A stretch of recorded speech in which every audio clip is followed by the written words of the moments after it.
ipapakita ako sa inyo na importante ninyong malaman o dapat ninyong malaman sa mga baguhang treasure hunter. So, para sa inyo ito mga ka-TH, no? Okay? Dahil pag-uusapan natin ngayon ay tungkol sa carbon. Okay? So, ipapakita ko sa inyo mga TH yung carbon, kasi yung carbon mga ka-TH ay may ginto yan. Okay? So, yung ibang mga treasure hunter, tinapon lang nila, hindi nila alam, may laman yan, may kaunting gold. Okay? Kailangan lang na i-process. Okay? So, punta ako sa area. Ngayon, magpasalamat muna ako sa walang sawang sumusuporta. At saka nag-subscribe sa ating channel. By the way mga tats, kung hindi ka pa nakasubscribe, paki-click sa subscribe and then paki-click na sa notification bell para lagi kang update sa bago kong upload mga tats, no? Okay. Yan namin mga tats. So, yan ay creek yan mga tats. Dit creek yan. May tubig yan mga tats pag umulan. Dati malakas ang tubig yan mga tats. Ngayon wala ng tubig. Malakas lang yung tubig dyan pag umulan or malakas ang ulan mga ka-TH. Yung stone map. Okay, stone map yan. Yan ay parang box, no? Okay, box. Ito ay parang sapa niya ito. Sapa ito mga ka-TH or creek. Kaya ito dito mga ka-TH, creek yan. Okay. Yan sa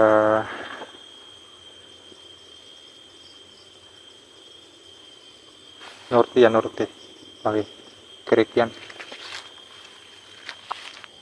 So, sa creek mga TH, meron yang isang deposito.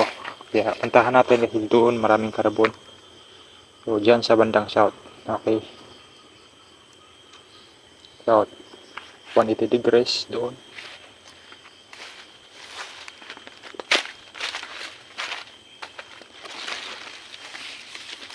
So, pakita ko sa inyo mga TH yung mga carbon na may kaunting ginto. Okay. Nasa 6 feet pa lang itong hukay ng kasama ko mga TH.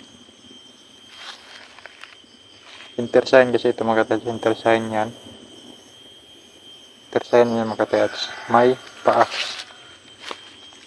Ang paa yan. Puntang is 90 degrees.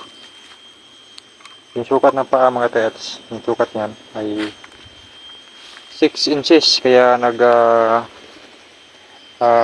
nagsukat kami na dyan ng 6 feet dyan tama. Ngayon, nasa is yan. 90 degrees. Yan, is 90 degrees. Dyan tatama. Yan mga TH, ipakita ko sa inyo yung carbon. Maraming carbon dito mga TH. So, na-process namin ito mga TH. Meron kaming nakuhang kaunting ginto. Hindi ko na lang maipapakita sa inyo kung paano pag-process kasi naubusan ako ng mercury. Yan. Carbon yan mga TH. Actually, madami ito dito mga TH.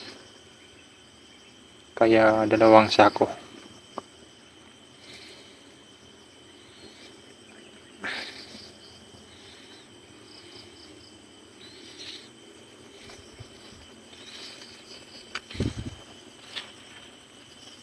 Yan, may mga halong ginto yan mga TH.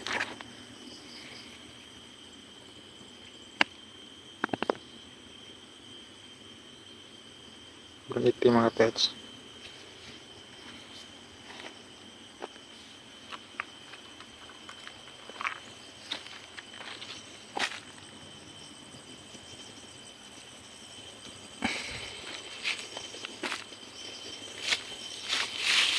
Yung mga ibang treasure hunter, tinatapon lang nila ito. So, wala silang alam kung may laman ba. Yan yung mali sa mga treasure hunter.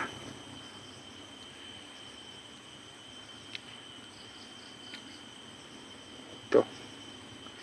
May gold dito mga TH. Yan, mga maitim.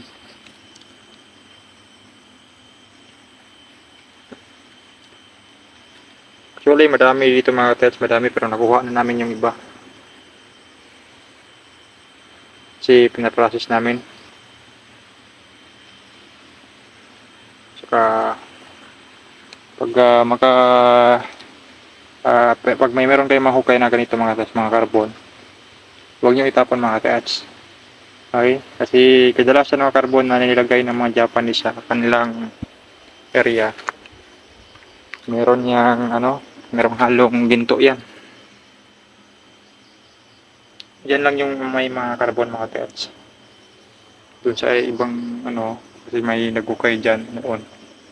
Yan banda sa norte.